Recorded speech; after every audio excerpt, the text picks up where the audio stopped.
we are. And the last thing as well is investing in these new technologies. They're not out of scope and out of opportunity for the Pakistan textile sector. And I would really encourage you to think about this, because if the EU legislation does indeed bring through these legislations on recycled content, all the European brands or brands selling in Europe will need recycled fibre. And just mechanical recycling will not be enough. You will get leapfrogged over by Vietnam and by other countries who are heavily investing in these chemical recycling processes. This is an opportunity for the large groups, NTU and other players to collaborate, build consortiums and bring new technologies into Pakistan. Thank you so much for your time today. Thank you very much for your presentation on textile recycling. We will have little time for one question only, if there is any question from the audience. Mike?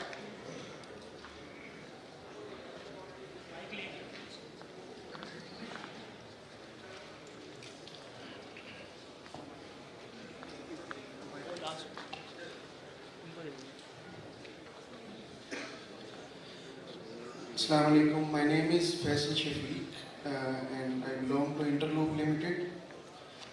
We are working aggressively on recycling of materials and facing some challenges. You mostly advised about the pre-consumer recycling waste, but we are also facing challenges in post-consumer recycling material. The major challenge is shade variation in the raw material, which is causing the quality challenges in our final product. Can you elaborate how can we overcome this issue, number one? And number two, do our customers, brands are well aware of this challenge about the products being manufactured by the waste recycling, and they accept this product with shade variation, or they don't accept with this challenge? I think brands need those high quality, and they are what we see with embedding these traceable systems is when brands can see their waste traced to a recycler, they're actually more likely to think along in finding a solution that works with those recycled fabrics and putting up a lot of quality restrictions all the time to stop saying, no, it's not good enough, it's not good enough. There's a better mindset for collaboration here. My personal, I'm not a textile engineer or a recycling technical expert, but my personal opinion is that post-consumer waste is not good for mechanical recycling. The industrial waste you have is much better quality, and you're going to get much better recyclable fibres out of it. We all know this. It's the brands pushing for post-consumer content because of the upcoming EU legislations and things coming through. This is actually why it's important to invest in other technologies. So you can use the post-consumer waste and create a high-value recycled product from it. You can then mix that in with the post-industrial mechanical recycled fibres and create something far above what is currently being recycled right now. You can achieve some results with the post-consumer waste and mechanical recycling, obviously. Some coarser yarns, some specialised capsule collections and things. Undoubtedly it's possible. But really, how scalable is it on mass market? This is the question. So this is my personal opinion. Maybe there's some people out here that don't agree with me. But I would say this is another reason why investing in new technologies is so important. Thank you very much. Hello, my name is Mohammed Tahir. There will be no more questions. Yes, Thank you. We are running late. Thank you. Thank you very much. Thank Thank you very much. You can discuss it on lunch. Thank you very much. Okay. We are running late. Okay, thank you, sir. Our next talk will be by Dr. Elena James. She will be discussing about addressing identified challenges of environmental impact assessment through interdisciplinary collaboration. Dr. Elena James. Good afternoon, everyone. It's great to be back in Pakistan. This is my second Ickt conference, and I'm really delighted to be invited back to speak with you today. So my name is Dr. Alana James. I'm an Associate Professor in Fashion at Northumbria University, one of the 6 delegates that are here today. We won't let you forget that, obviously. But I'm also Director for a network called Impact Plus. And for any of you who were here last year, you might remember that I started to present some of our initial preliminary findings from the network. Obviously, we're a year on now, and I've got a few more insights to be shared with you right now. So I'm going to be framing today's talk around interdisciplinarity and the critical need for that in addressing global sustainability challenges within the fashion and textile industry. We've heard already today how critical it is to not only cross disciplines, but also to cross sectors as well.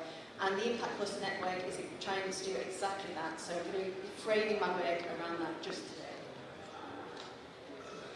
So the Impact Plus network is led by Northumbria University, but we do have 2 other UK institutions involved as well. We have King's College London and we have Loughborough University. We're a large interdisciplinary team of researchers who were awarded 3.1 million in 2023. And that was for the purposes of, that was much louder than and that was for the purpose to create an interdisciplinary and cross-sector network, bringing together the knowledge that is needed to start addressing some of these critical challenges. So we, as I said previously, we draw on both academic knowledge, but also industry knowledge as well. So we work with a number of strategic industry partners to enable and implement some of the work that we have generated.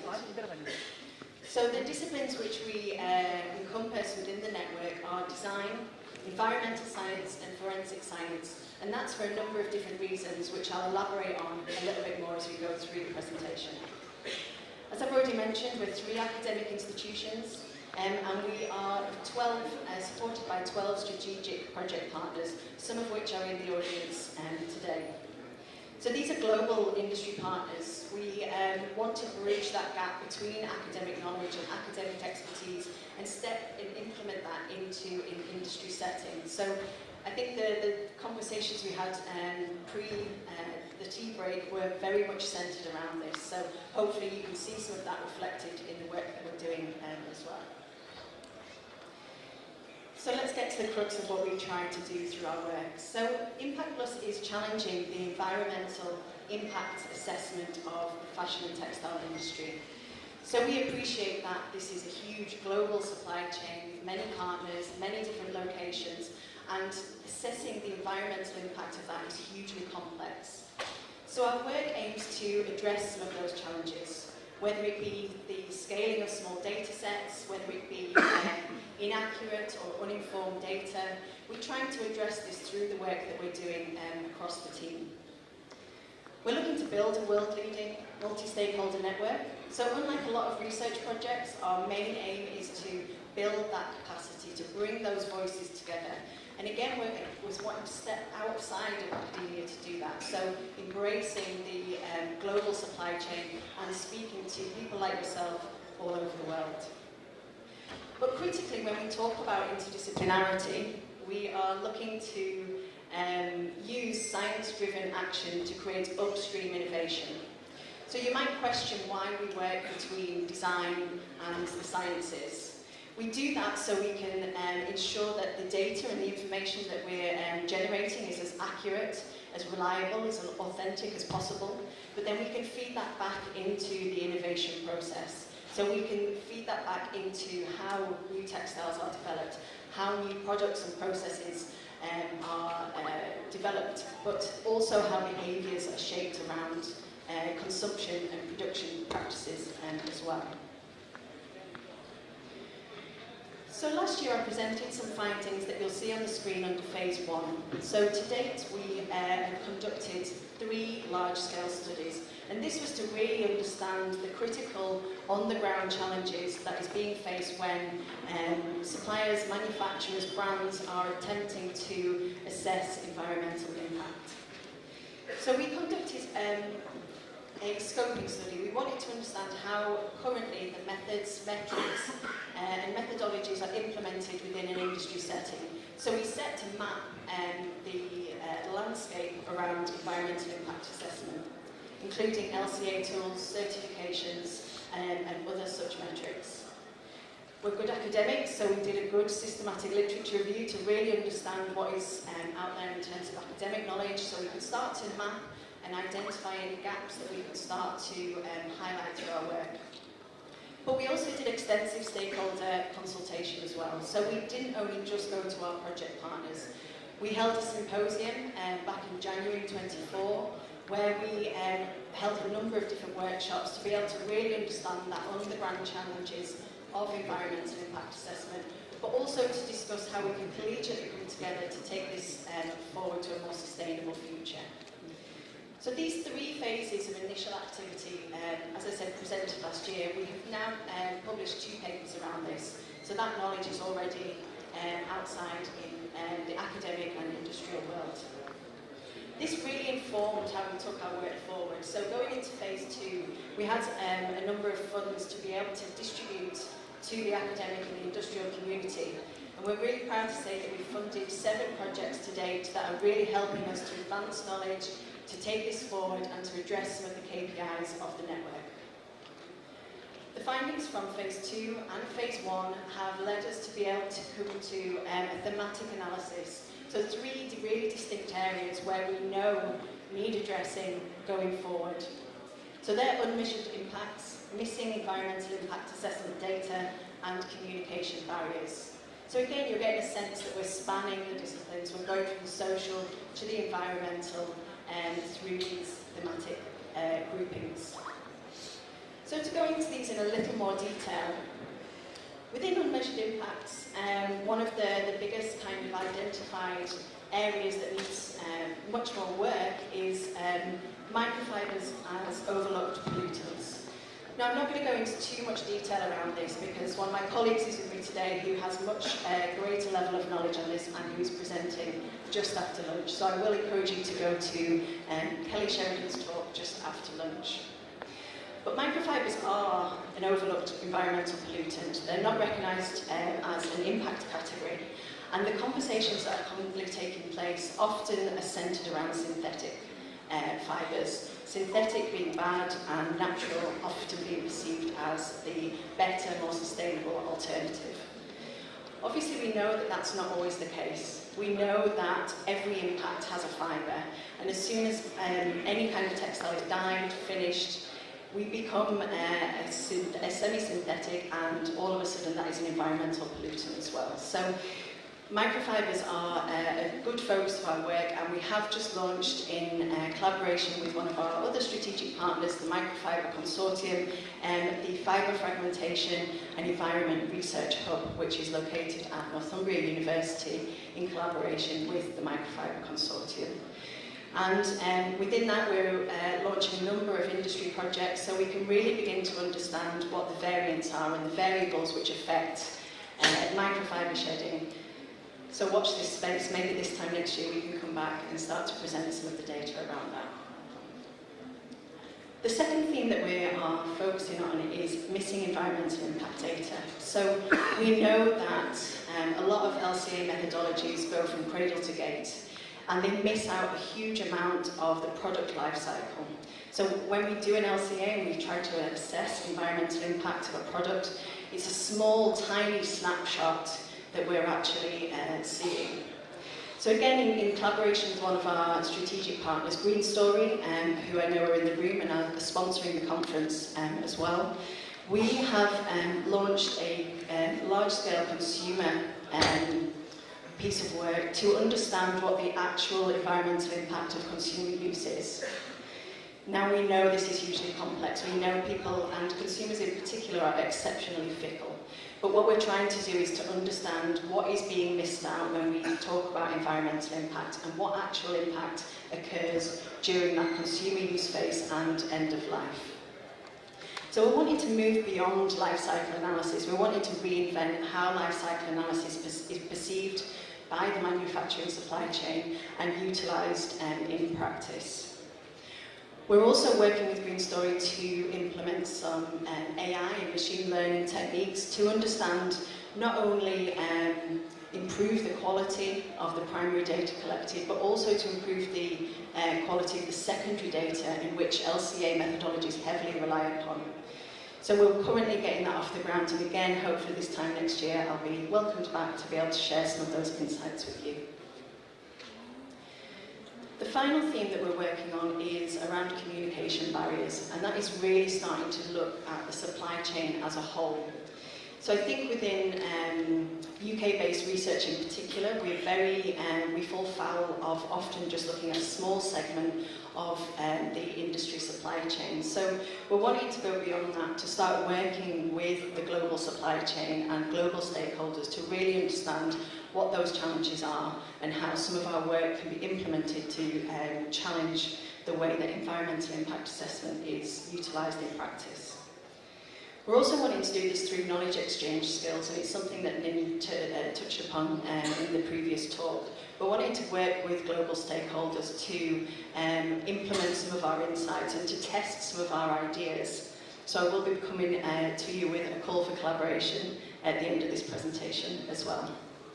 But we're also looking at authentic sustainability messaging. So right at the very beginning of this project, one of the challenges we identified was obviously traceability and transparency within the supply chain, which is a real challenge when it comes to assessing environmental impact. So if we don't know what's going on, the impact is unknown and it can't be measured. So we're also wanting to work with global stakeholders around building that sustainability narrative. And I'm joined again with one of my colleagues, Professor Anne Pearson-Smith, who will be presenting tomorrow on communicating effective sustainability narratives. So I again encourage you to come to that talk as well.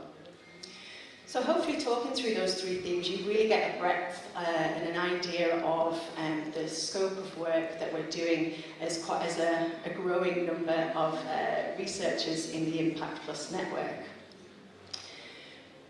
Once I've got a captive audience, I wanted to share a special issue as well that we're editing, and if any of you are currently working in this area, if you'd like to collaborate on a paper or you have some research you would like to communicate, then we do have a special issue coming up.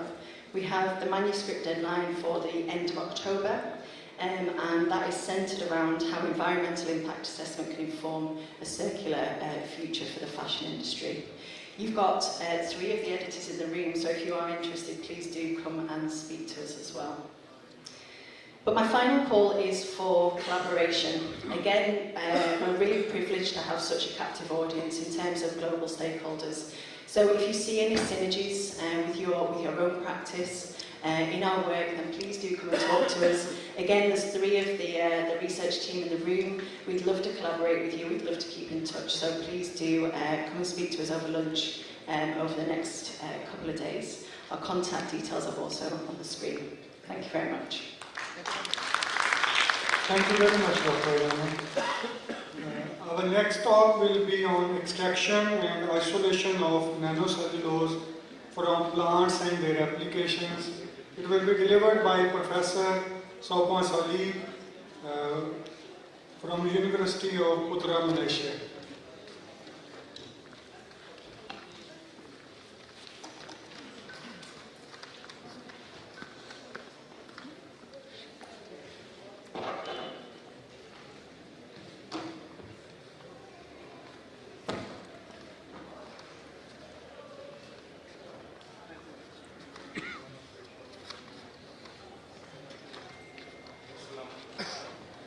Assalamualaikum and very good afternoon. Ladies and gentlemen, the title of my presentation is Extraction and Isolation of nanocellulose from plant and their application. So the focus of the presentation is more on application. I'm from the University Putra, Malaysia.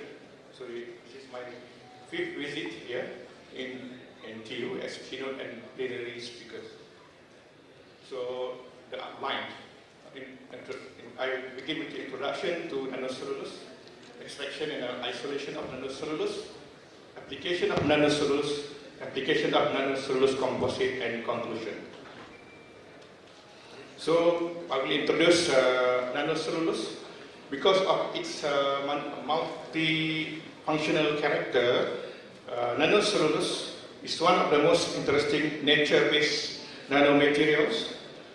And nanocellulose is used in different fields like biomaterial engineering, biomedical application, auto or electronics devices, composite, textiles, yeah, this is for you, textile, and for food products.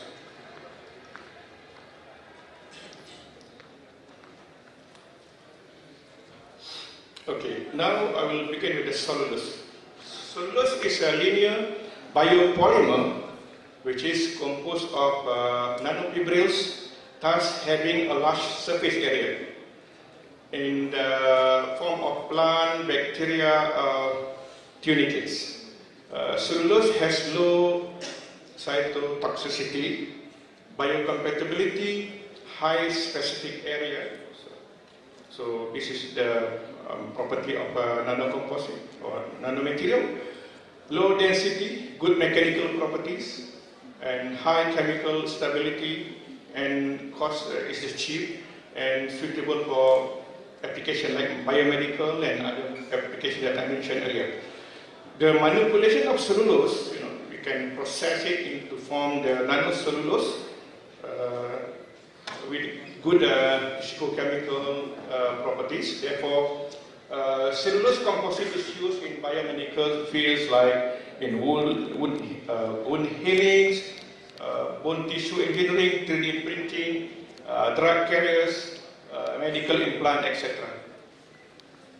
Okay, and this is one of the work that we have carried out on the extraction and isolation of nanocellulose of sugar palm, or I think in this region they call it gumoti plant. So we have, achieved that, and then we carried out different process like from sugar palm tree.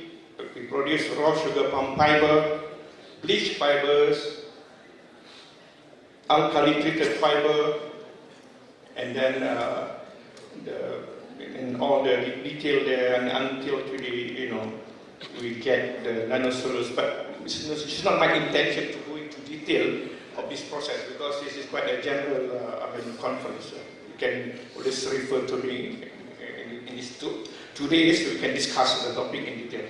We have many PhDs working on the topic on different plants. Okay, the application of nanocellulose includes for nanocomposite, viscosity modifier, films, barrier layers for fiber, structural colors for gel, aerogel and foam, energy application, and filtering membranes.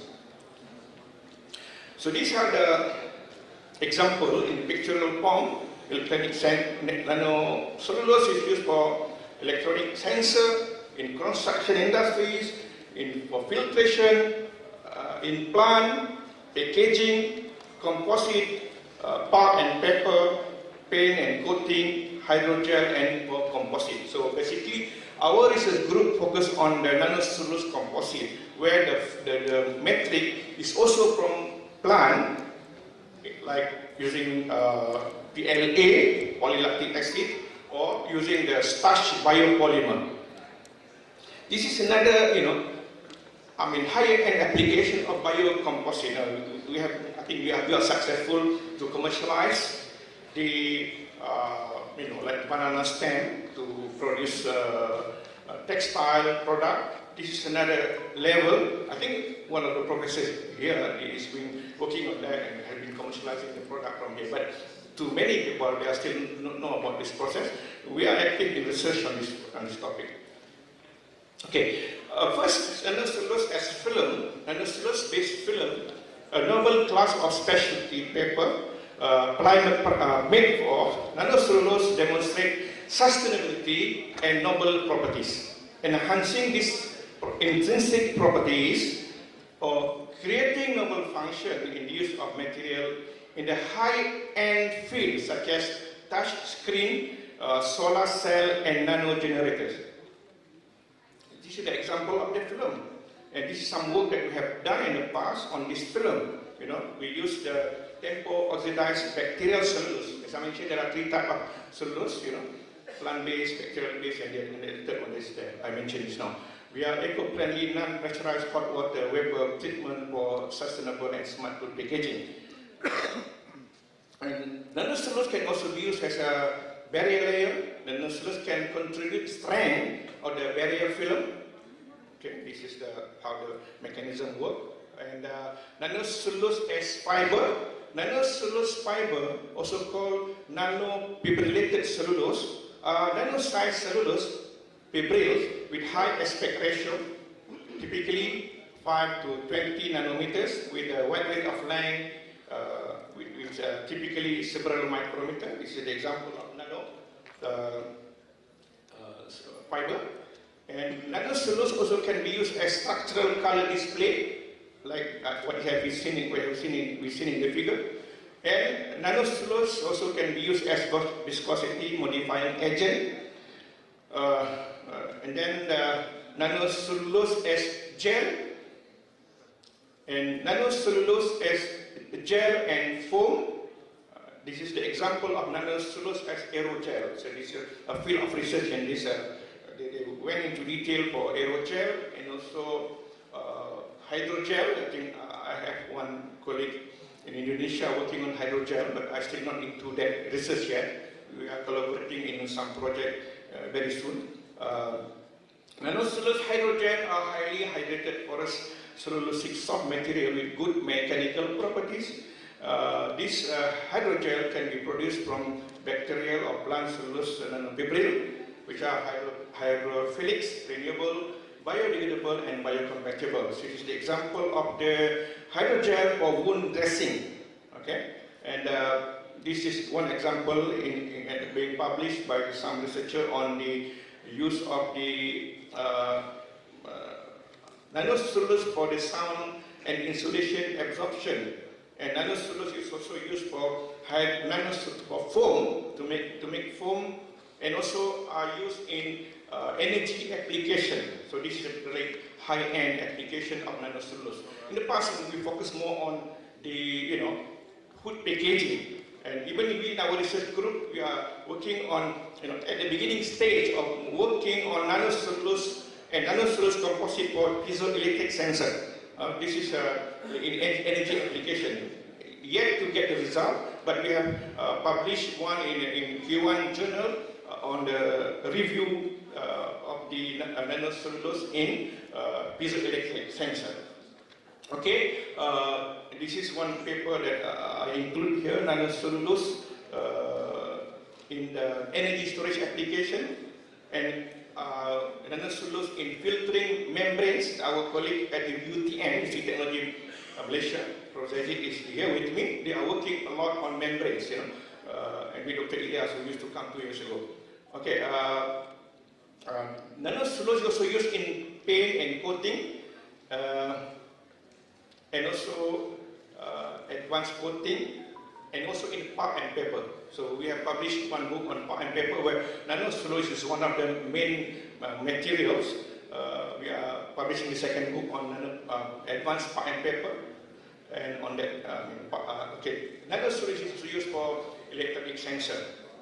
Okay, from plant, bacteria, tunicate, and algae, we have gas sensor, ion sensor, chemical sensor, protein sensor, and glucose sensor. So these are some work on the use of the nanocellulose for sensor, and also nanocellulose is used in construction in different, part of the construction materials, and nanocellulose implant, like this one for the in dental application, and for food packaging, as I mentioned, we have done some work, but of course, not like you, we have commercialized it, we don't have that facility to commercialize, but we are doing research, but it is hope, there are people who will benefit from the research and commercialize it. Nanocellulose in food packaging, as I declared, we have done a lot of work on that. In nanocellulose in filtration, and okay, now we go to the work on composite. We ourselves in the research group, we are exploring the nanocellulose in different applications like in automotive and biomedical. And this is some review paper we published in Q1 journal. and research, and this is the, the work that is done by PhD student, nanocellulose and hybridized with graphene, hybrid composite, and we look at the publication aspect, characterization, application, and environmental impact. And this is another paper where we really did some experiment to see, about the thermal and mechanical properties of the oil palm-based nanocellulose, which is plant-based, to reinforce green epoxy. Again, this is not the, the synthetic epoxy, but green epoxy also plant-based. We can claim that this one is 100% green. Okay.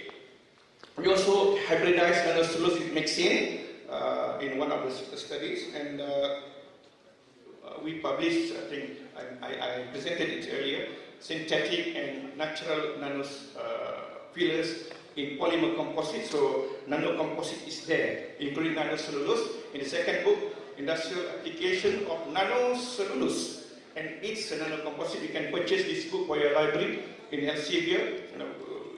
Both are edited book, but this is new book that we just, in fact, we submitted the final draft to the, the Royal Society of Chemistry, titled Nanocomposite Preparation, Characterization, and Application. Of course, there is a topic on nanocellulose and nanocellulose composite in this book, and this is really not edited book, but three of us, we are writing on this book. We wrote this book, myself and two postdocs from overseas that come to our lab. So we write this book, and on the right-hand side is the again edited book on nanocellulose composite, but this time with starch as metric. Okay, the metric is not from plant, not from synthetic, polymer, but this is from starch, and we add some some plasticizer, and then we make it to nanocellulose composite. Okay, now I think I will end my talk. And future perspective of nanocellulose,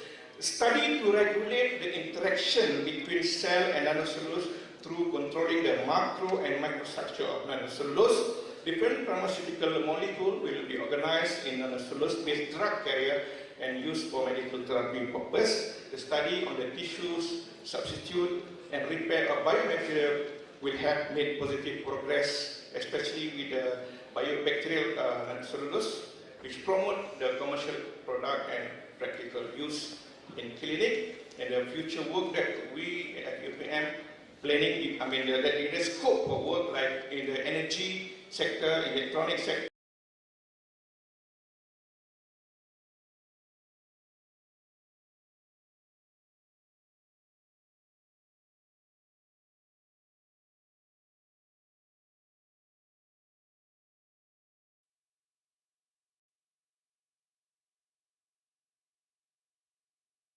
to deliver the plenary and keynote lecture to my university, University Putra Malaysia, and to my family who always come with me every year to support me. And this is some new book that I published that maybe your library can purchase or you can read, on composite in energy harvesting, conversion, storage.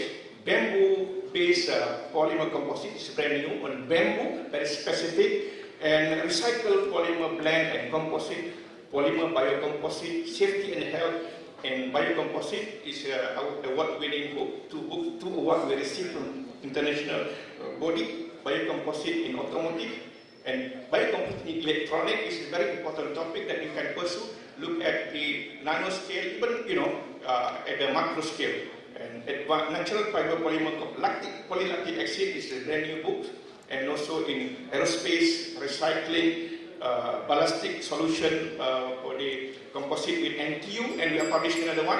So I finished now. So char-based composite, and this is for COVID-19 book we just published, and also another book there. And rubber composite, plant-based composite, pulp and paper, and for aquatic environment, biofiller, starch, and for animal source composite, for animal source, oil palm, design processability for biocomposite, for the lightweight semi-structure, and additive manufacturing is going to be my title tomorrow, and also finally for the advanced composite for wastewater treatment, which is more on chemical engineering aspect of the biocomposite. With that, I would like to thank you for your attention. I think there's no question, there's no time, right? I heard this thing. So thank you. If you have any question, yes, I'm here until tomorrow night, and then we can always discuss. Thank you very much. Thank you very much, Professor.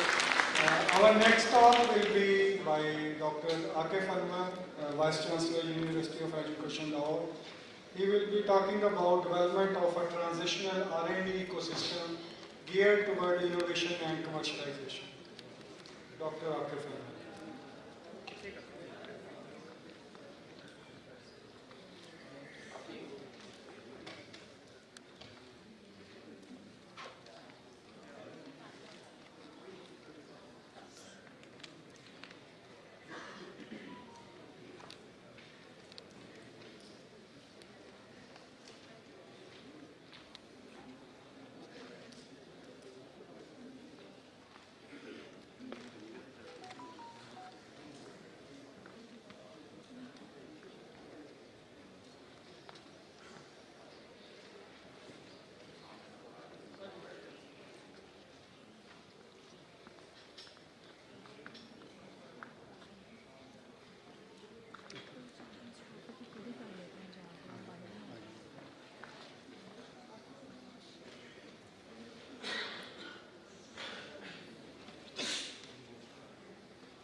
Bismillahirrahmanirrahim. Good afternoon, everybody. Apologies for the delay. There was some difficulty in downloading this presentation. So, honorable delegates from Pakistan and beyond, industry, commissions, and dear students, Assalamu alaikum. I am Ickt-2025. I am currently the Vice Chancellor of the University of Education, Lahore. I also identify as a professor of biomaterials at another research center at Commonwealth University, Islamabad, Lahore campus, and I am also looking after an additional role of Vice Chancellor of the Punjab Indian University of Technology. So today, I'm very grateful to Dr. Yasir for extending this invitation, and he wanted us to talk about how we develop translational research and development ecosystems geared towards innovation and commercialization in Pakistan, especially the public sector domain. So we wanted to share some history with you. Before I do that, a little bit of an advertisement about the University of Education, Lahore. We look at education, science and technology, business and management, Islamic studies and Oriental learning, and arts and social sciences. And as you can see in the map, we are present in the form of 9 campuses in 7 cities, and we've got 5 core faculties. We have about 30,000 regular students, and if you add our affiliated colleges, so we have around 50,000 students. Now let's talk about the field of biomaterials. We all are aware of this natural calamity of the earthquake of 2005, where we lost close to 100,000 people, and millions of people were displaced. What that kick-started was a discussion and debate on how ready Pakistan is on multiple fronts to face natural disasters. And some part of that discussion went to how our science and technology advancements have benefited the healthcare of our own people. And that's where the idea of this biomaterial research center at Commonwealth University at that time was conceived. We are familiar with the case of Malala Yousafzai, who underwent stabilization by very able doctors in the country, but she underwent titanium cranioplasty in the UK. And why were we not able to do it here? It sort of forms the concept of my talk today.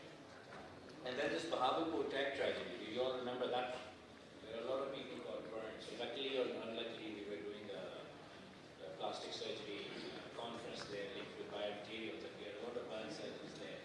And it was a good interesting experience to put the clinicians and the clinicians in the same room. These are some of the events that highlight the importance of the field of biomaterial research and development research to Pakistan. And it's also very much linked to the future when people talk in Newsweek about the potential of biomaterials for human space exploration, where you're talking about people traveling for extended periods of time, which may extend beyond the normal limits of human tissue, hard and soft tissue, which can be classified some similarities to materials.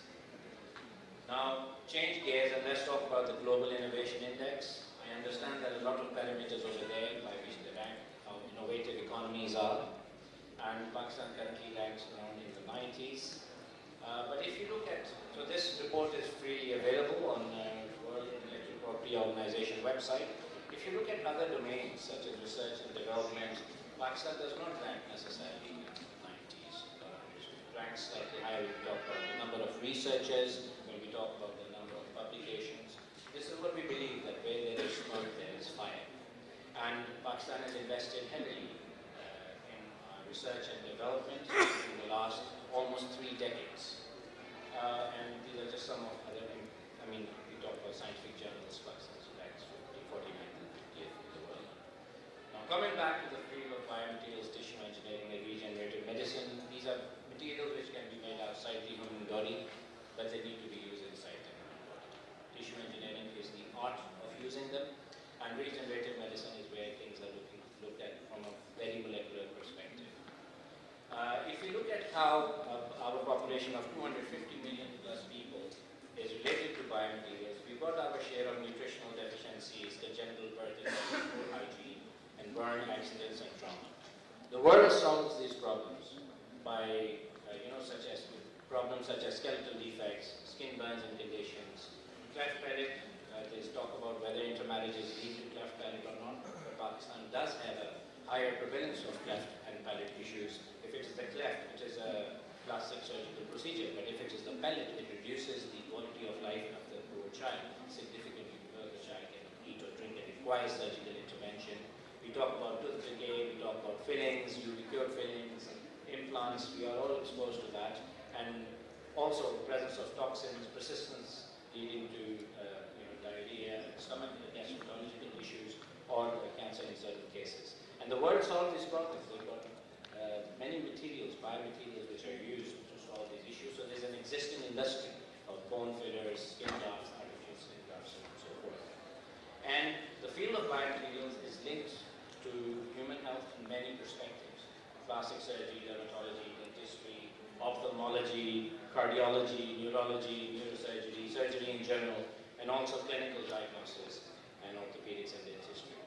Now, based on all of this, we set out to establish an interdisciplinary research center in biomaterials in 2008. Today, we are an innovation house. This is based at Comsats University, where we focus on dental materials, soft tissue engineering, sensors and biosensors for detecting diseases, and bone repair and regeneration. And we ascribe to the larger field of bioengineering. Now, how do we set up a research center? How do we link it with the industry? How do we link it with the clinicians as well? So within that ecosystem, we decided to work on 4 core perspectives: research, dissemination, translation, and operations. We laid the basis of how a translational ecosystem should function in Pakistan. So we looked at past, from 2022 backwards in time, that's how we define our past. And from 23, 24, we started looking, we became very forward-looking in our operations over there. So some details that in terms of research, initial focus was we talked about metals, polymers, ceramics, and coatings. But over 10 years, we developed this focus into talking about burn, dentistry, skin, and other areas, burns, and diabetic foot ulcers, which don't heal, and issues like that. So this was a translational view. So that's what we did. Close to 1,000 publications. We raised 2 billion funds in competitive funding from Pakistani ecosystem. We did not have an MS PhD program. However, we did have people who want to do their masters and PhDs in these areas coming to us from all over Pakistan and also from other countries. And so we have close to around 500 students now. We filed about 39 patents. We've got around 2 to 3 industrial case awards. We put 2 products in the market.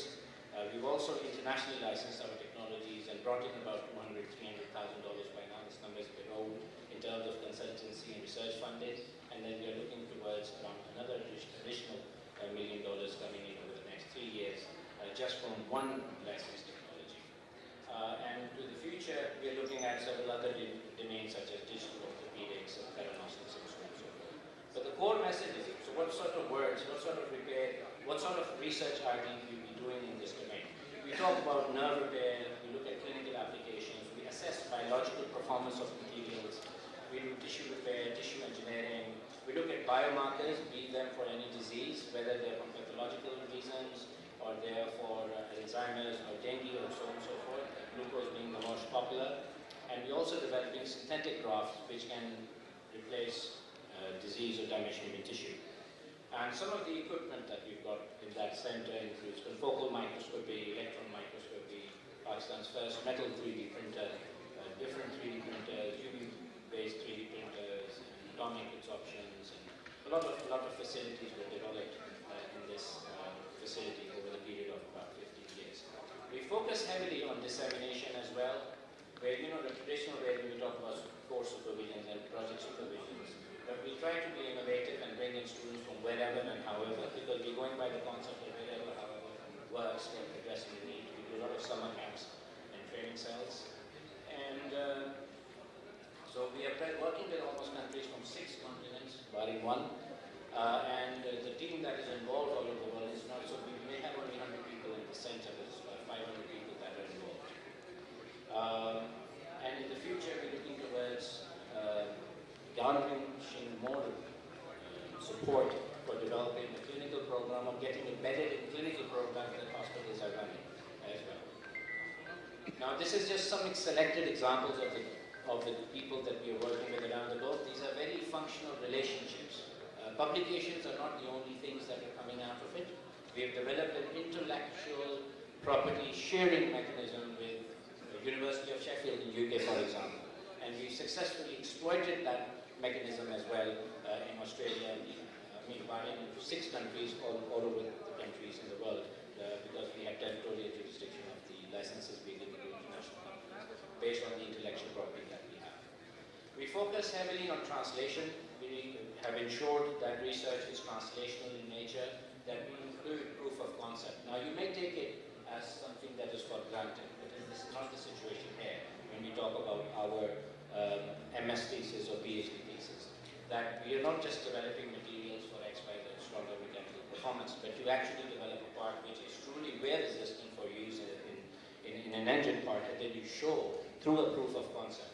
So the core concept of that is so that you're able to talk about technology transfer with industry. This is basically talking about making the TRL3 to TRL4 jump so that we can have a communication with industry. So, yeah, so we launched 2 products. Let me show you. So, and as a university, now instead of just research, we're talking about how do we approach the field of corporate monitoring? How do we have an industrial watchdog capability within our university ecosystem? How do we do press releases? How do we do press outreach? Should we spin off our research instead of just licensing it? How do we do it? Do we need a holding company? How does a public sector university in Pakistan set up a holding company? Can they hold equity? Can a public sector employee hold equity?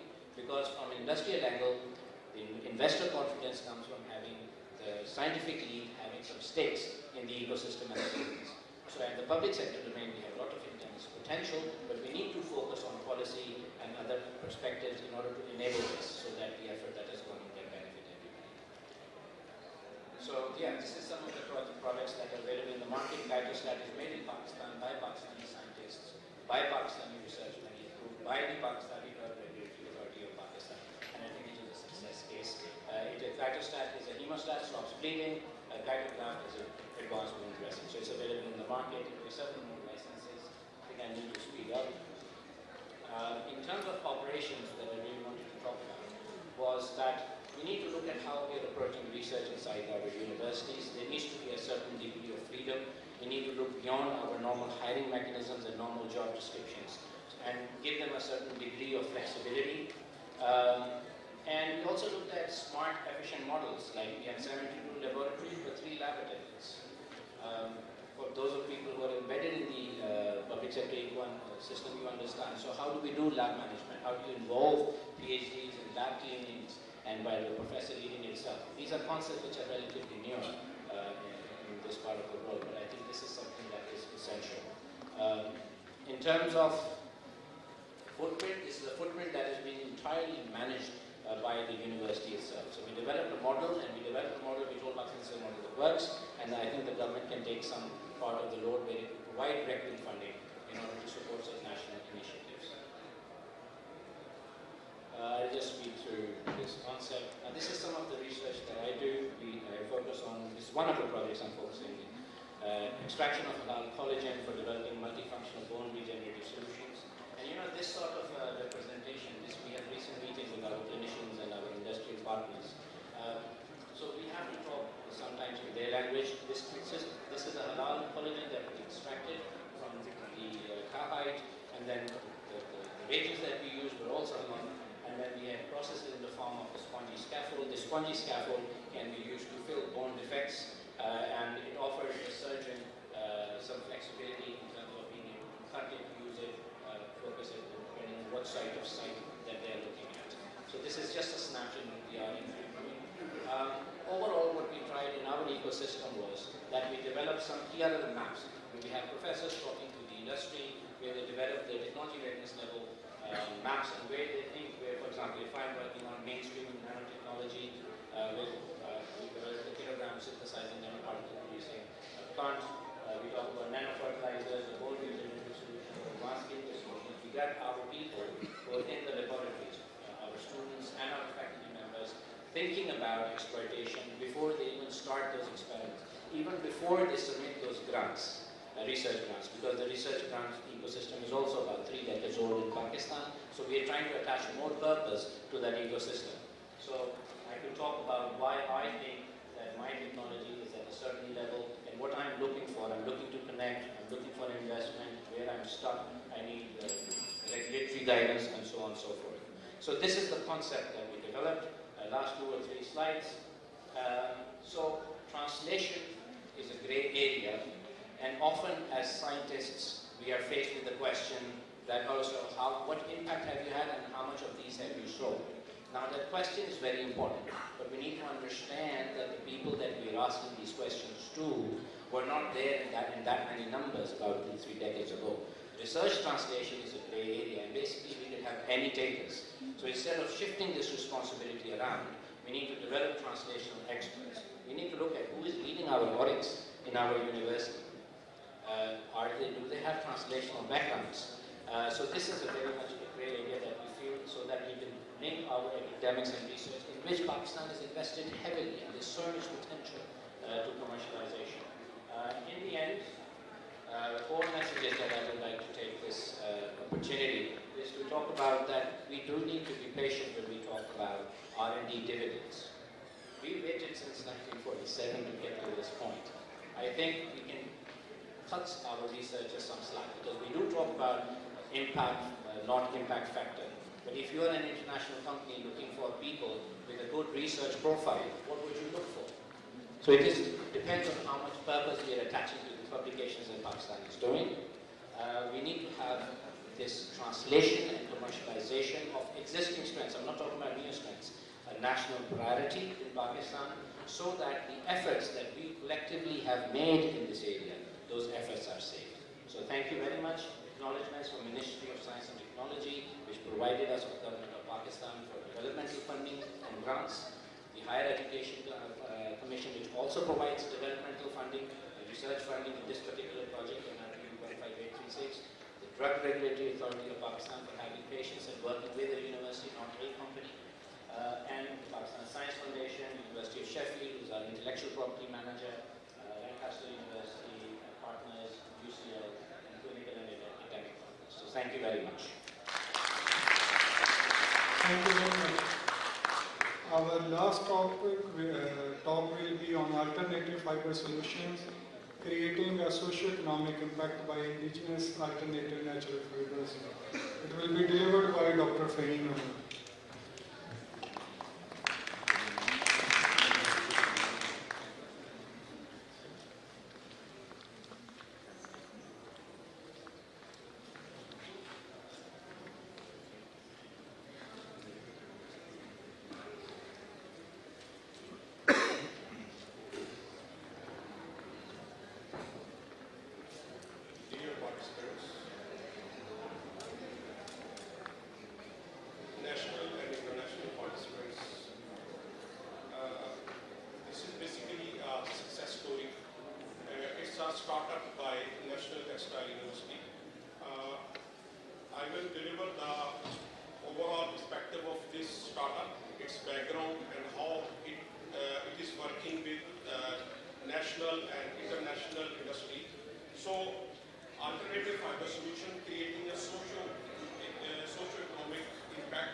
that company should have some recycled materials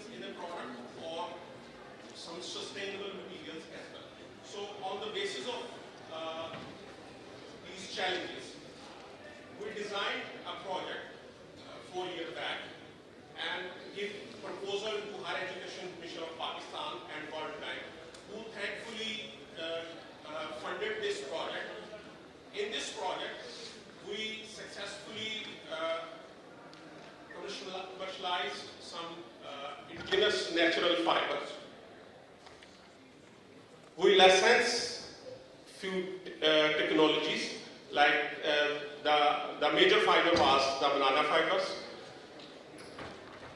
then sisal fiber, flax fiber, corn meal. These fibers were successfully patented and also commercialized to local and international industry. You can see a list of fibers. So this is the state of our work on banana fibers.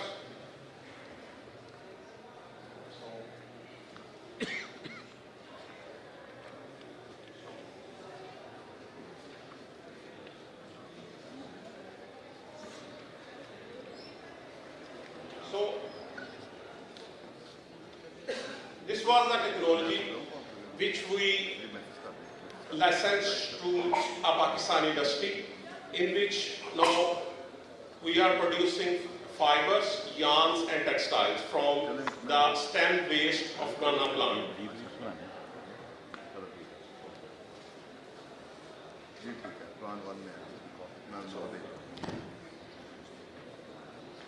Interloop has successfully upscaled the technology, installed the factory in Sindh for extraction of banana fibers. Banana trees are cultivated in Pakistan on 40,000 hectares and 1 million hectares globally. After harvesting fruit, each year a huge number of banana plant stem are cut, dried as waste and then burned. In GCS63, a team of researchers invented a novel mechanochemical process to extract textile fibers from banana plant waste, patented Histon.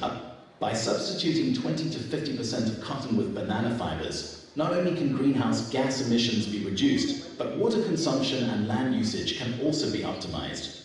A technology transfer agreement was signed between NTU and Interloop in 2021 for the commercial scale production of banana fibers and their conversion into finished textile products. Interloop has successfully upscaled the technology, installed the factory in Sindh for extraction of banana fibers, and doing commercial scale production for renowned international brands.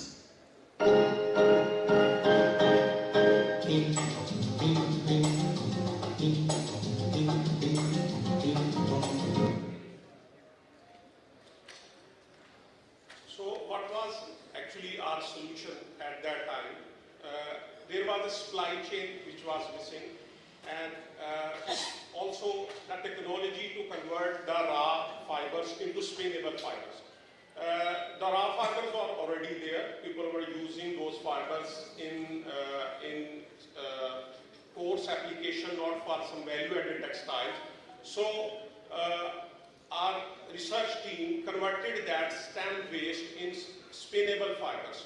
Also, the important point was to convert those fibers into the textiles on existing textile setups, like conventional spinning and weaving setups. So the biggest success was to run those yarns and fibers on already existing setup, which was successfully done by AFS in various industries in Pakistan.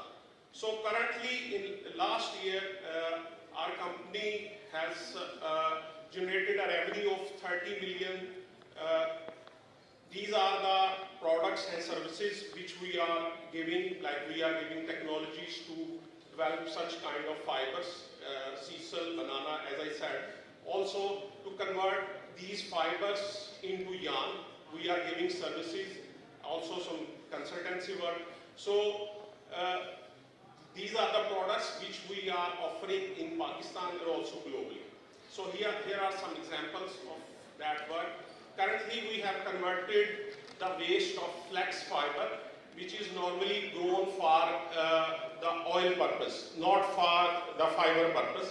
So these fibers are converted on large scale into yarn, and then we produce some garments, and now they are actually commercialized. So these are some current projects which we are doing at international level.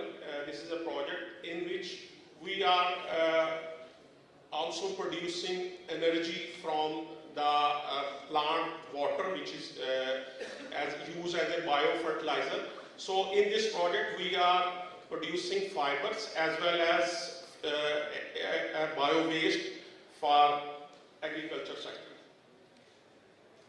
So this project, which is in progress with a startup of Uganda, in which AFS is developing technology, like we are producing these machines right from stage 1 to the finished product. Like we are providing them the machinery to extract fibers, to convert those fibers by a mechanochemical process into a value-added fiber. So these machines are locally developed by AFS in Pakistan, and now we are going to ship those machines to Uganda, which is a huge success for AFS, for NTU, and for Pakistan. There is another project which is, in this project we are working with a Turkish company, Biomech. Similarly, as we are doing with Uganda, in this collaboration we are producing machines. We will develop a supply chain in Turkish fields where we extract fibers in Turkey and convert those fibers into yarn and fabric for Turkish textile industry. So this is an ongoing project. So a number of projects which are similar projects which are in progress with different countries. Like with France, we are working with grapes fibers. So for that case, the machinery for design is in process. Like we will extract fibers from the wasted stem of grape fiber. So because in France there is a huge crop there, so the AFS, this startup, is working very closely with France companies as well. So this is our roadmap. Like in this year, we will develop a pilot scale plant in Faisalabad, in which AFS will be hopefully able to produce like 3 to 4 tons of sustainable fibers like sisal, flax, banana, which will be available for local as well as for the international players. So we are working very closely for our valuations, and we are engaging some investors for upscaling the technology. Hopefully in coming years we will upscale it and produce in a bigger amount. So this is our team. You can have a discussion with them, or you can contact with them. Thank you very much.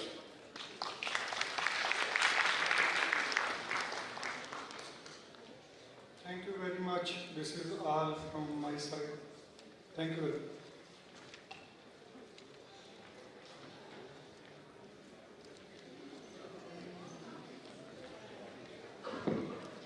Thank you so much, everyone. Ladies and gentlemen, this is the time for certification for our respected speakers.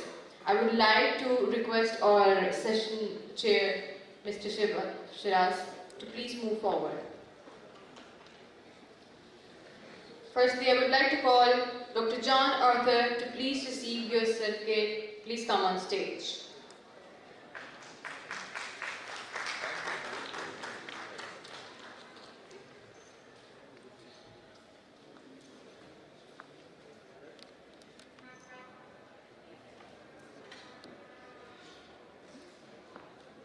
Ms. Nin Castle from Reverse Resources, Spain, to please come on stage, if she's available here. Then Dr. Elana James from Northumbria University.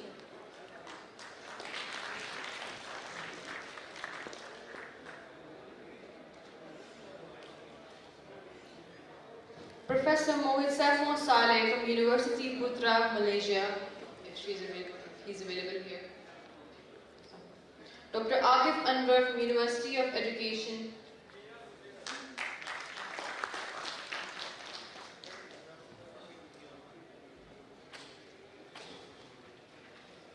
And lastly, Dr. Fahim Ahmed, please come on stage from National Textile University.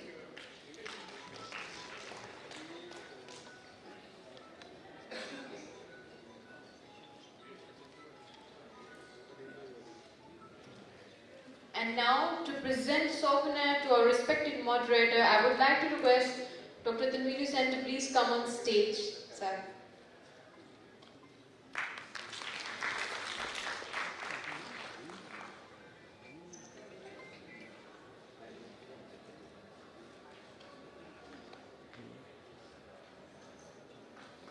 Thank you so much, sir.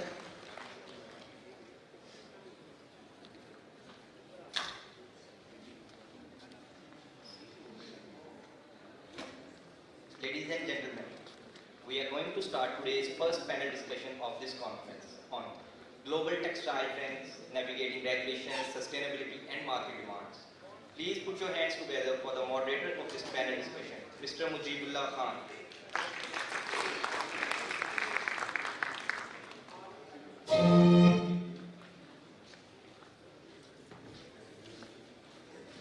A little break for the panel arrangements.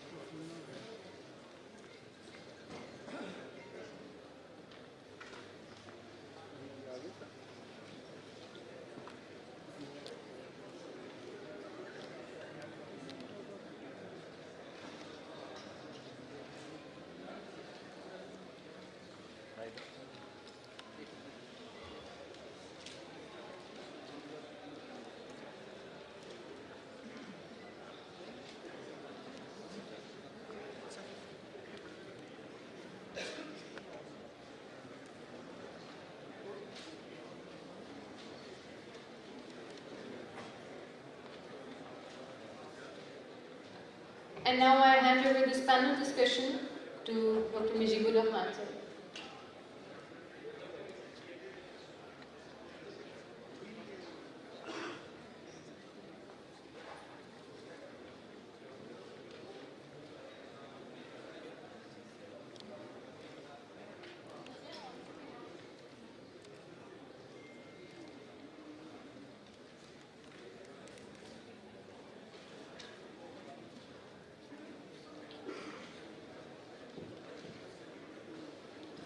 And for this panel discussion, the panelists are Dr. Nabil Amin, Head of Compliances in Ministry of Commerce, Pakistan. Please come on stage, sir.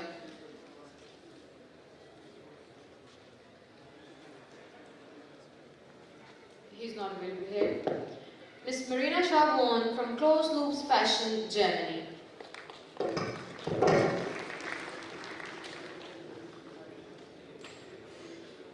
Mr. Imran Zaidi, Primark Park.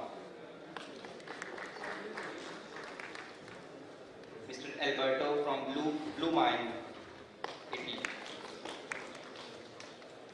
Mr. Luca Gelmani from Teddy Blue, Italy. These are the panelists, and now the panel discussion begins.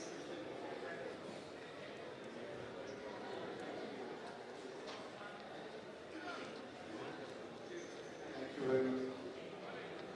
So I'm going to start with a video just to make the preamble of what are the challenges and how industry is changing from probably share more after.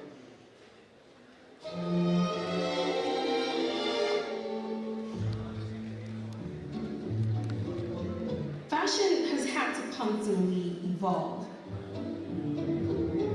But the industry radically changed in the 1990s when brands like Zara, H&M and Topshop led the way with what we now know as fast fashion. The They mastered the process of taking expensive clothes that were on the catwalk and mass producing them in as little as 3 weeks. Fashion had never been this cheap and accessible before. And here's my ear, Then, at the turn of the century, online-only giants like ASOS and Boohoo took this model to the next level, shortening production times to as little as a week. Industry experts call these online-only brands ultra-fast fashion. And now, we're in a new era, real-time retail. Companies disrupting the status quo produce clothes in as little as 3 days. And this era's leader, well, it's a Chinese company called Shein. Shein launches around 3,000 to 4,000 new female apparel products every day. So it is a very huge amount, and the product is at pretty low price, ranging from $2 USD to $30. It is very fast, and the products are updated much more frequently and at a higher volume than any other fast fashion brand. In April 2022, it was reported that fashion startup was worth $100 billion, which would make it more valuable than H&M and Zara combined. Guys, I placed a $500 Shein order, and it came in the mail. Y'all, the seed package that I was waiting for, guys, so let's open it. So, let's dig. How did Shein beat these fast fashion outlets at their own game?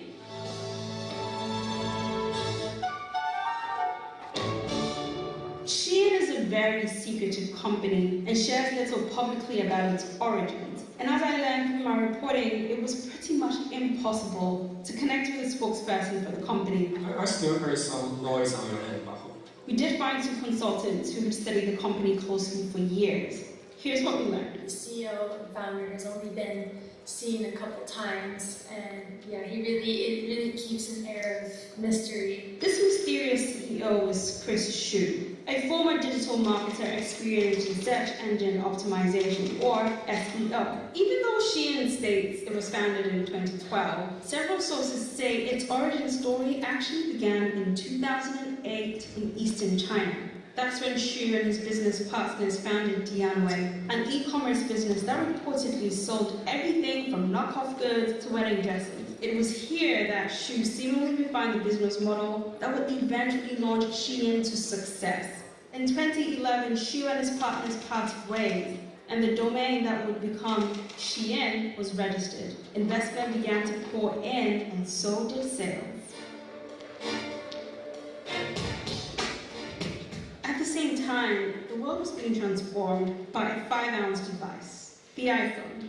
Apple's rivals are rushing their own versions of this kind of product out into the stores. And China's growing middle class played a huge role in the smartphone revolution that followed.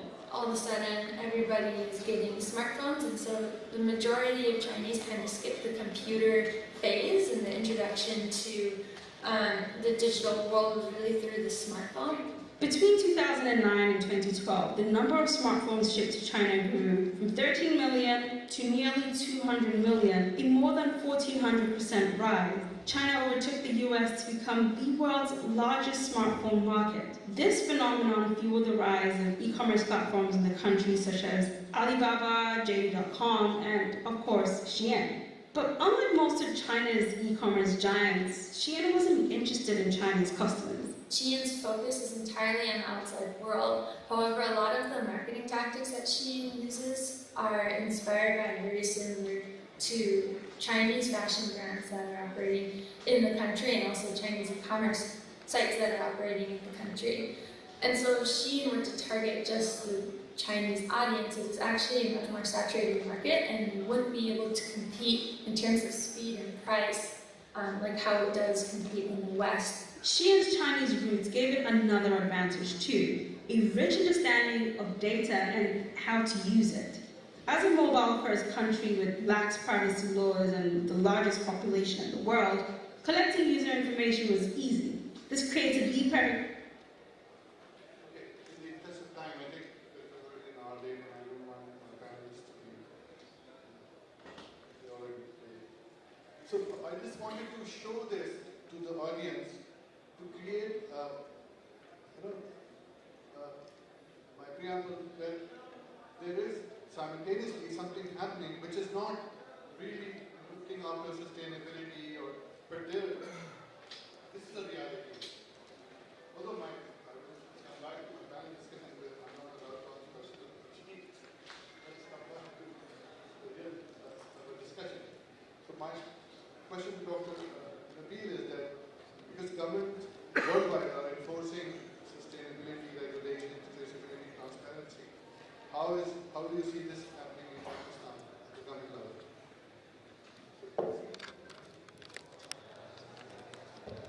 Thank you very much.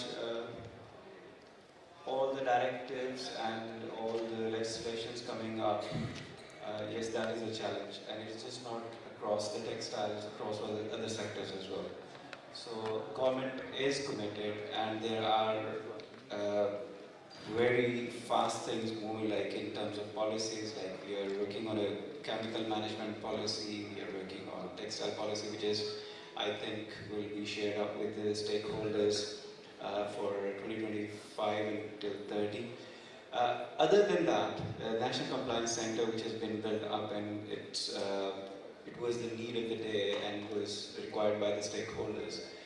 We have already started off with gap analysis with different sectors, and of course, like carbon border adjustment mechanism, the policy they have given, SECP has given some kind of rules and regulations. So things are moving, but having said that, government cannot do everything alone. So all the stakeholders, especially I was just talking to Dr. Khurram, and we had been discussing all the time that we need to have all the stakeholders on board, and they need to unite together, and with them we can move forward, because they need to take the ownership, like what the Bangladesh did, what the India is doing, what the China and other countries are doing. So government will play its role, and we are building the platforms, and we are integrating with the provinces.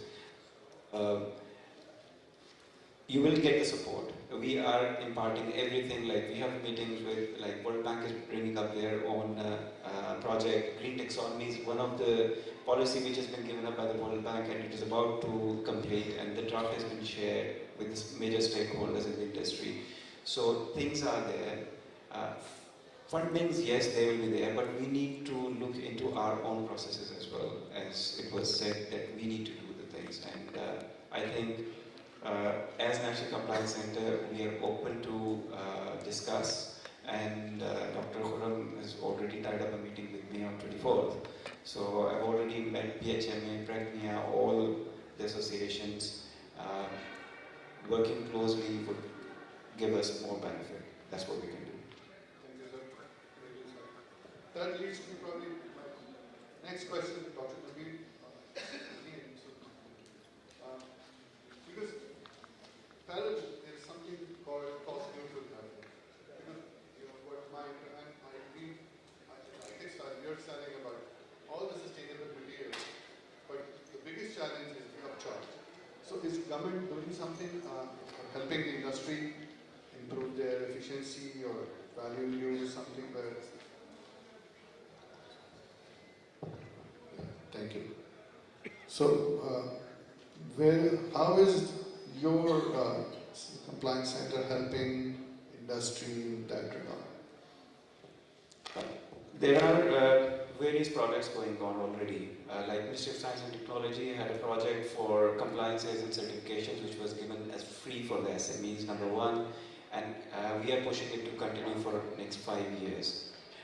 We are also working on EDF-funded projects, and now we have shifted the things, and we have added, EDF is going to add HEC into it, so that more based academic projects and the research and technology transfer partnerships, they can be tabled in front of the government officials.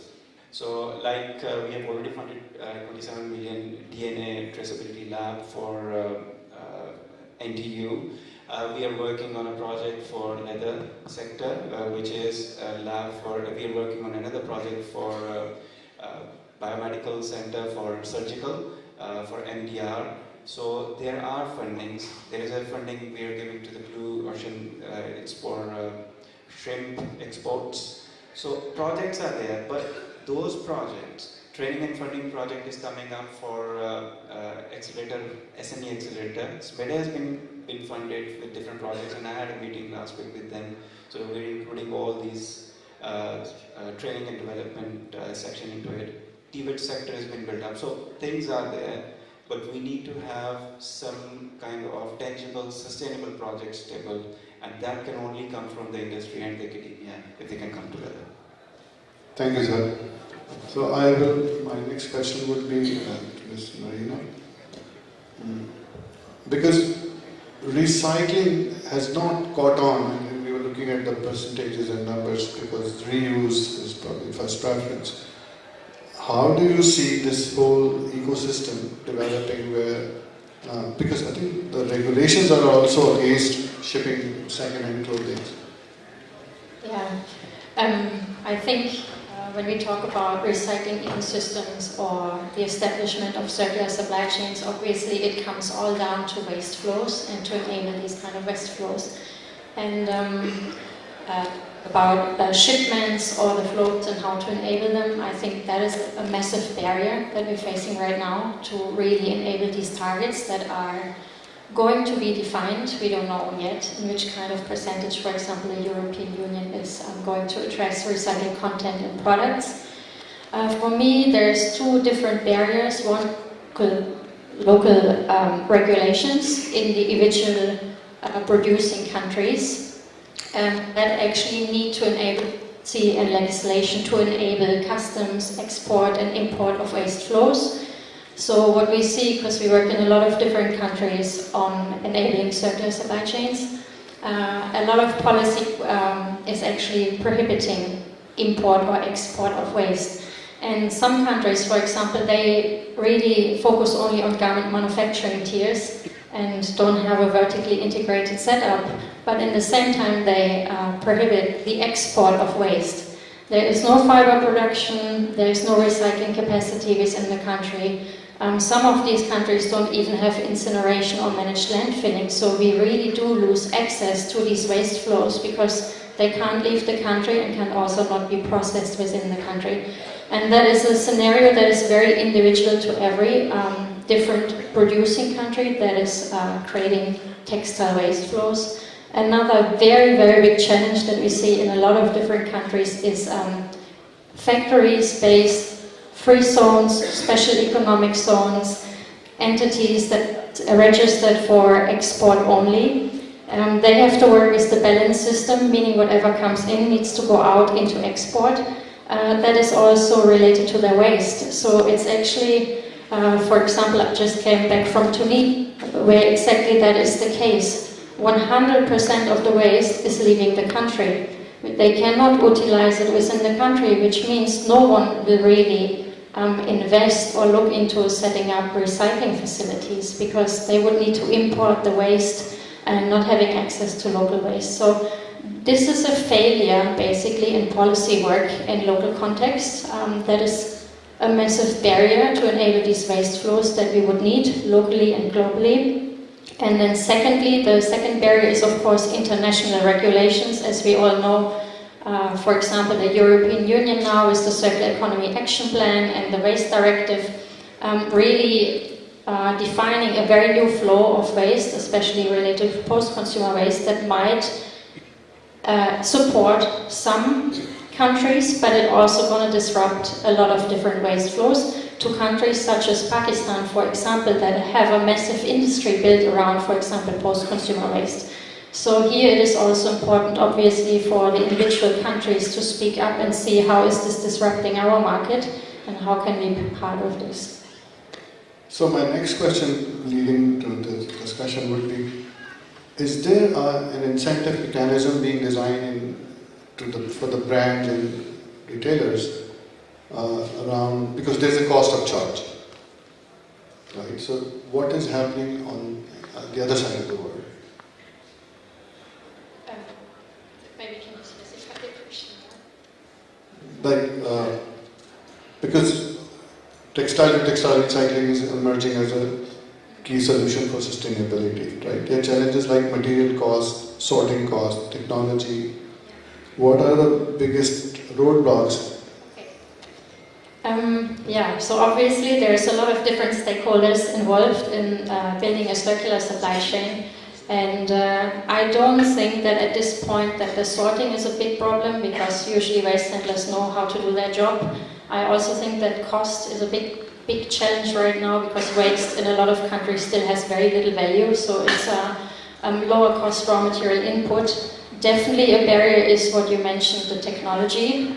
We need more advancement and uplifting of existing technologies and developing new recycling technologies. But yeah, massive roadblocks, I think, is, and it really comes down to that, I'm sorry to say, is the design in the first phase, because too many products are in the market that are not designed for recyclability. That is the truth.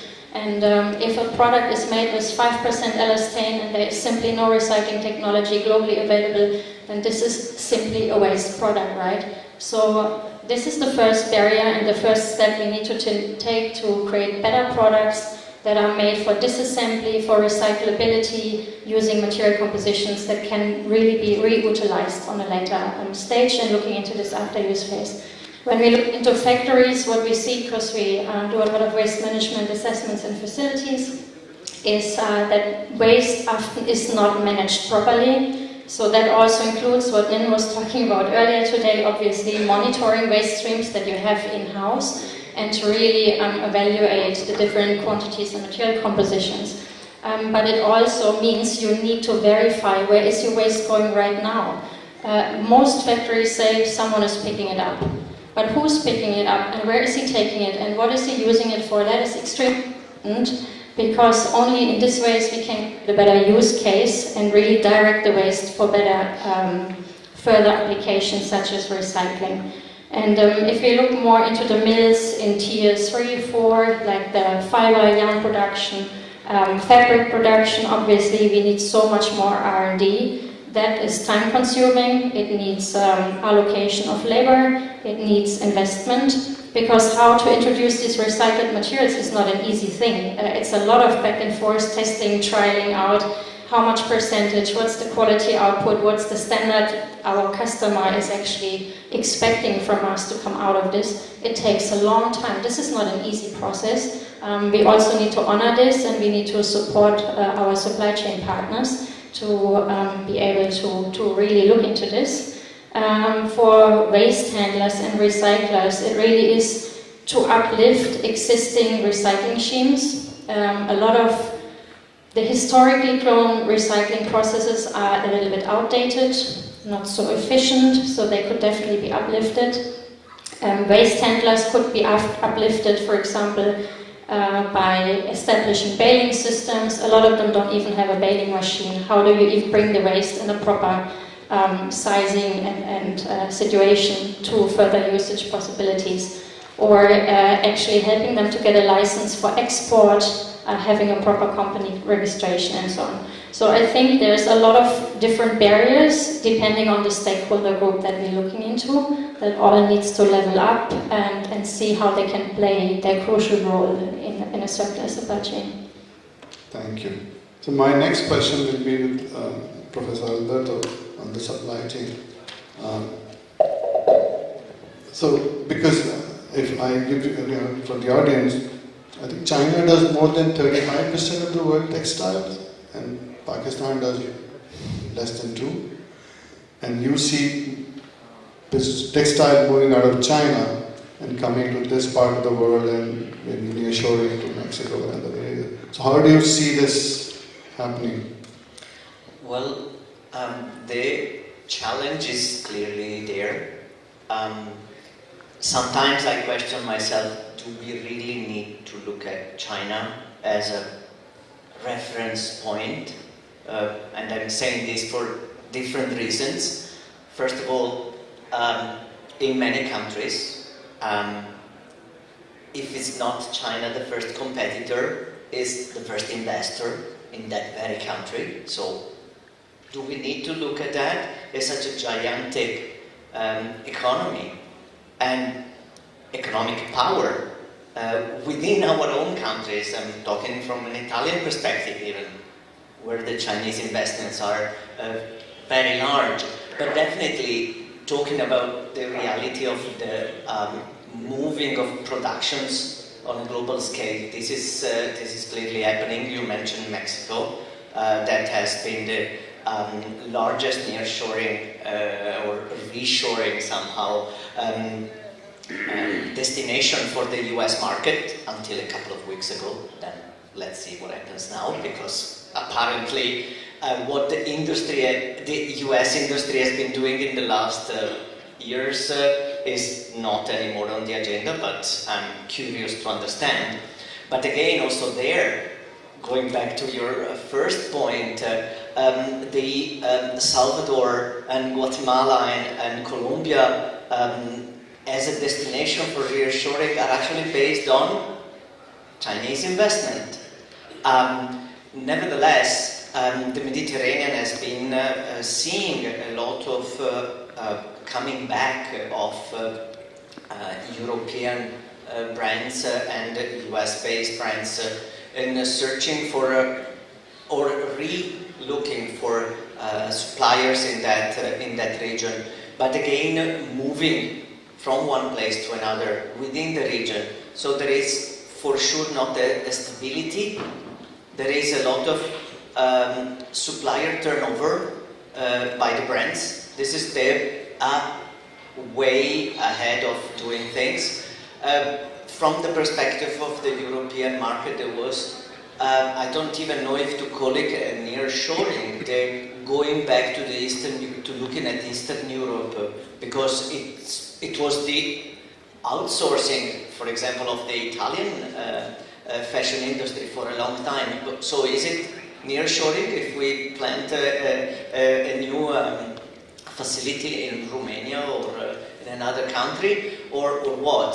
For sure, on that scenario, on the European scale, the war between Ukraine and Russia has made a critical slower down of this event, because for Ukraine has been a supplier of fashion products for quite a long time.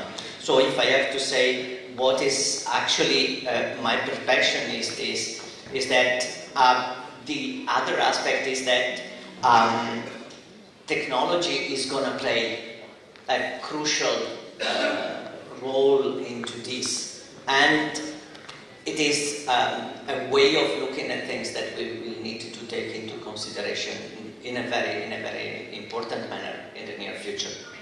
So do you think technology or data analytics or maybe a smart app can help supply chain? Well, the role of technology and has been mentioned already today, the machine learning and AI are there.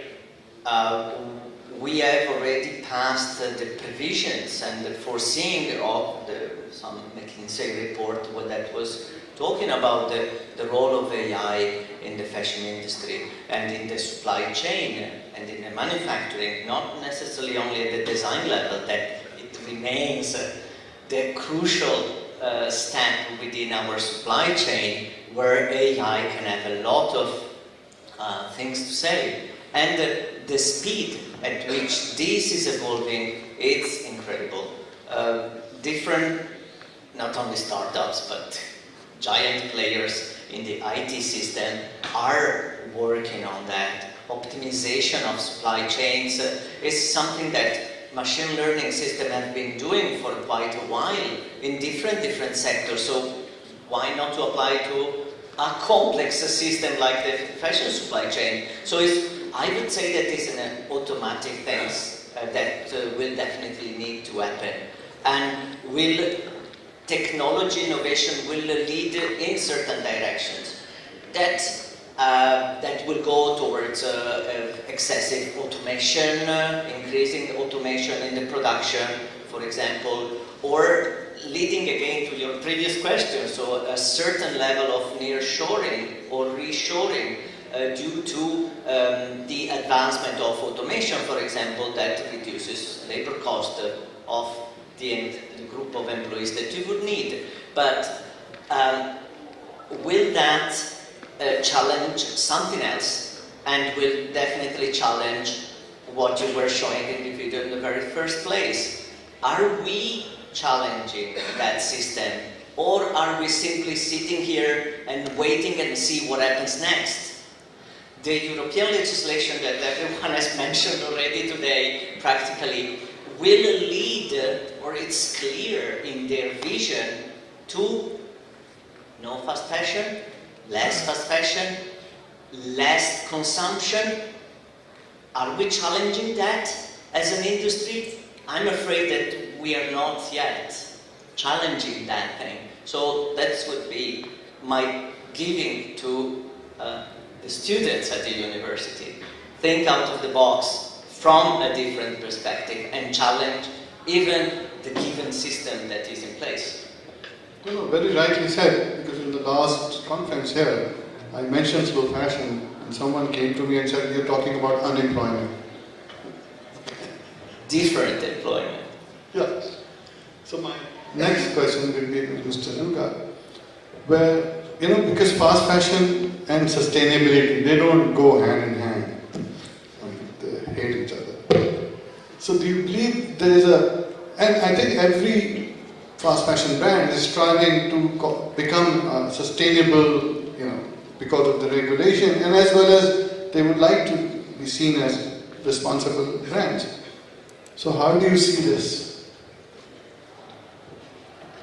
Well, first of all, thank you for inviting me here, because Pakistan for us is a very important production hub. I represent Teddy, which is one of the leading fashion brands in Italy. Fashion group, sorry. We have the brands Terranova, Calliope, because the name of the group is not really famous, but the brands are more famous. Thank you for inviting me, because I'm always excited when I have to explain to somebody, to the students generally, or somebody else, how the fashion world and the fast fashion can go hand by hand with sustainability. And it's very difficult to explain. We need some weeks, not some minutes. And we have lunch, so I will summarize this in four words.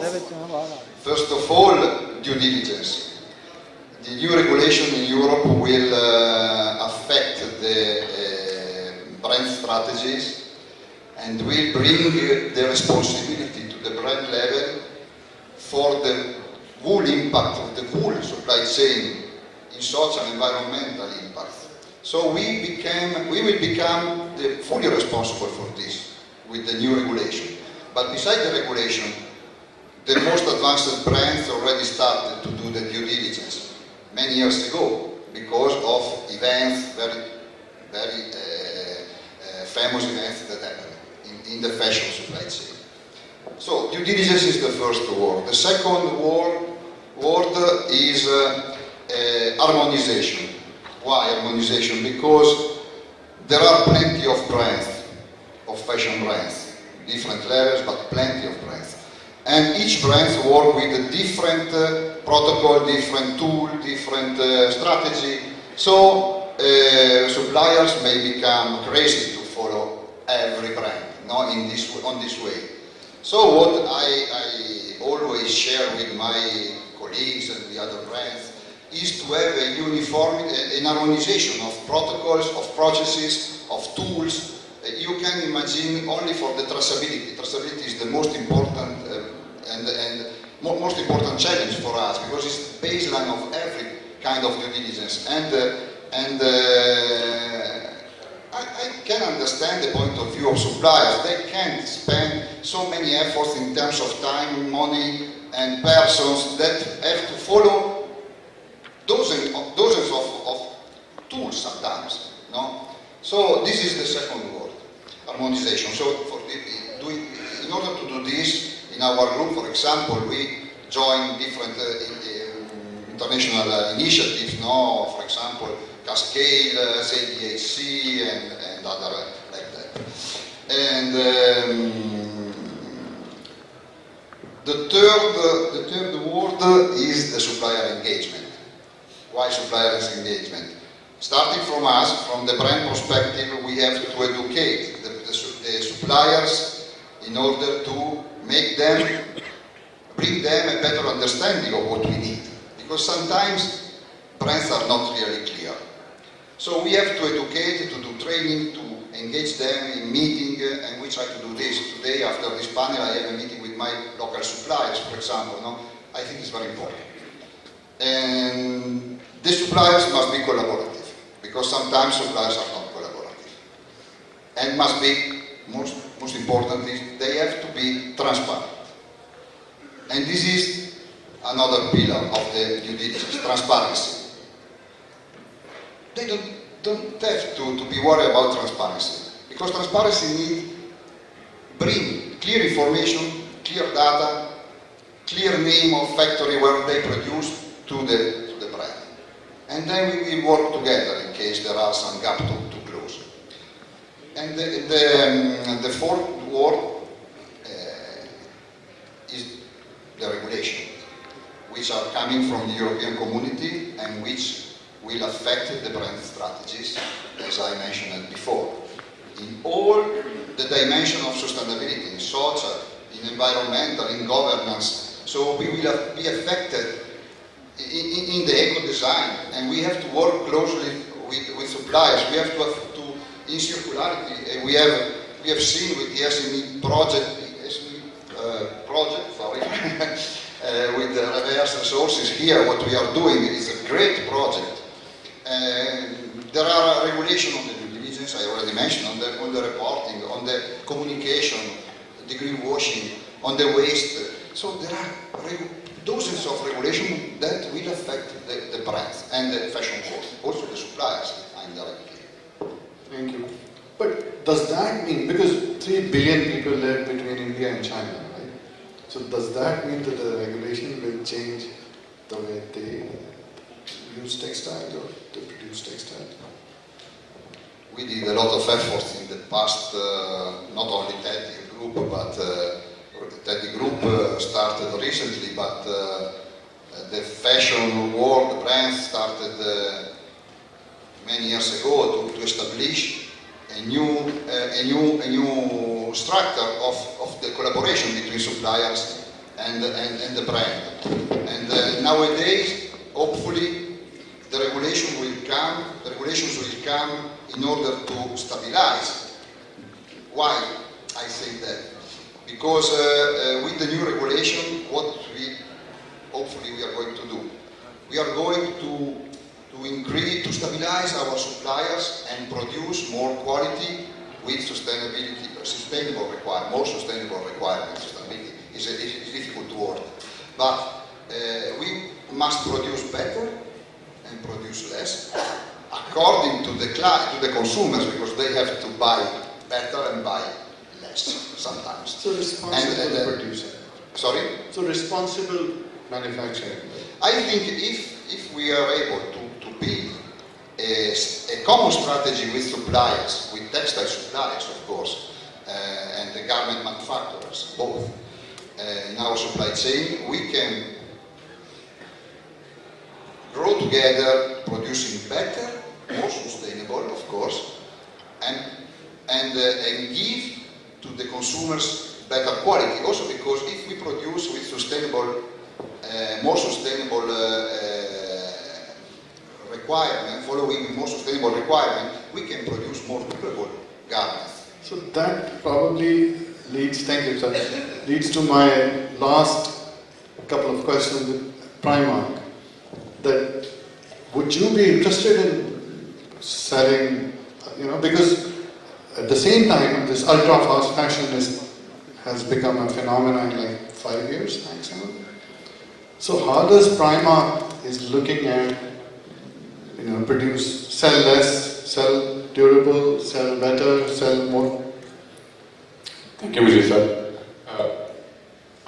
Before I answer your question, I would like to comment on the video that you showed us, and I would say that in times of great deceit, being honest is a radical act. So, the responsibility, I thought that I would be speaking on behalf of only Primark, but I guess now we are speaking on behalf of all the retailers, all the other retailers, all who believe in producing and selling ethically. What Primark believes is we take care of our complete the complete life cycle of the product. What we have done recently is that we have increased the, when I joined the company 2 years ago, we were selling all our textile products with the minimum wash standards of 15 washes. Last year we moved that to 30 washes. Now whatever we are selling in apparel, that is tested on 45 washes. So durability is something which we are committed, and this is something which we are communicating with our consumers. We also are discouraging, and I'm sure everybody else is also, they do that. They discourage mindless consumerism. And also, as you mentioned also, that we must focus on producing the products which are recyclable. Primark has the internal target to convert all their products, all their apparels, which can be 100% recyclable by 2027. So I'm sure today you were showing us the video of Shein. Next year you will be showing us the video of Temu maybe. So you see, what they do, they sell you 5 shirts, you buy 5 t-shirts from them. You use 1 or 2 of them which fit you, 3 of them are never used, and after 3 or 4 washes, everything is wasted and goes into the landfill. And they cannot be recyclable because there are multiple these fibers are used. I was looking at Temu. I did Google, and they were an Irish company registered in Ireland. But everything, if you buy from Temu, it comes from China. So it's a Chinese company. It's a Chinese company hiding their identity. So I think by educating our consumers and by increasing the durability of our products, this is how we can compete with these people. And again, I would say that consumerism, this term ultra-fast fashion needs to be stopped. Yeah, exactly. That was the reason showing that video. It's not, because I'm also part of this community and working very closely. But at the same time, if you look at the consumer, you have a $100 billion company looking at all of us, smiling at us. Just one more point. We recently have conducted one survey, and we got the result last week. We have spoken to more than 5,000 consumers from different stores in different regions, and most of them, they commented that they are willing to spend more, slightly more, if the products are sustainable. So if they understand the importance of sustainability, and if, you see, these regulations are okay for all of us, but for consumer, for a layman, these needs to be translated to their level for them to understand as well. I think, my famous quote is that durability is sustainability. Also, if you look at the reason for their success is D2C, they're direct to consumer. So since you're representing all the brands now, so are you doing anything about D2C, a smart app, or because I think Primark was not online, right? Now they are. I think everybody is, to an extent, everybody is online now, but they are selling a limited number of products online. As far as Primark is concerned, there is an app called Click and Pay, Click and Collect. So you select all the products online, whatever you want to buy, and there is a complete catalog available. You can buy that online, and then after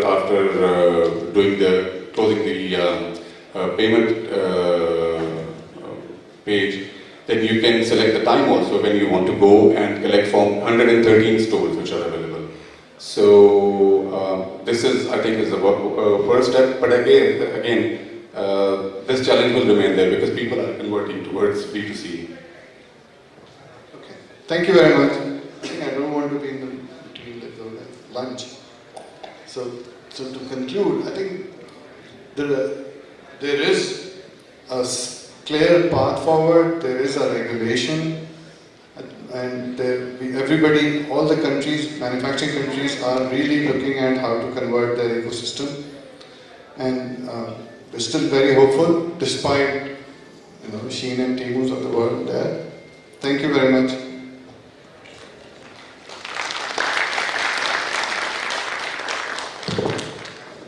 So sir, thank you very much, and I'm so sorry from all that we have just kept you waiting for 1 more hour for lunch. So I will request Mujib Saab to just to save time, please give souvenir to all of our guests, please. So meanwhile, I have announcements that. After the lunch, we will split into 3 sessions. 1 will be here and 2 will be in MP halls, MP hall 1 and MP hall 2. So they are in the same building where you have taken your lunch. Also, you will be taking your lunch and tea. So MP hall 1 is on ground floor and MP hall 2 is on first floor. Beside this, there is a side meeting of TEDdy group that will be in IT center. So some of you will be invited, so they can go at 2:30, and we will reassemble here like at 2:45. So excuse me for that. I am taking liberty from you. So see you after 35 minutes. So have a nice lunch. Thank you.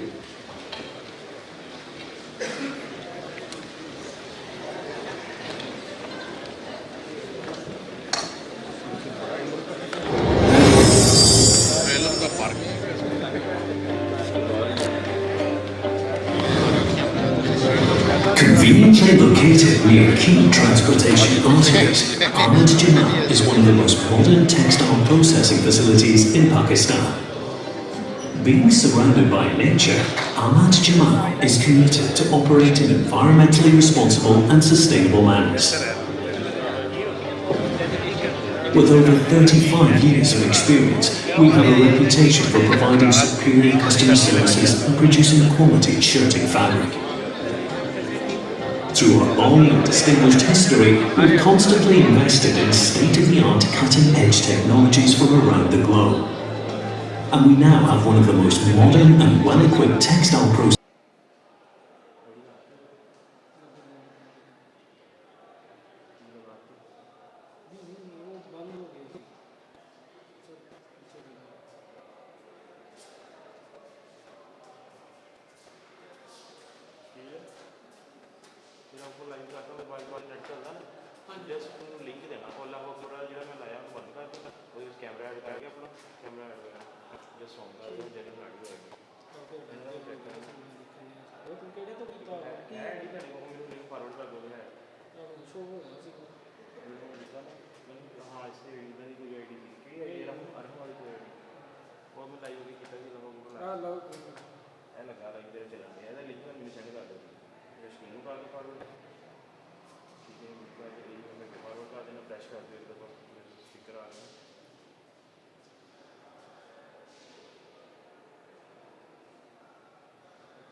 Email और password दे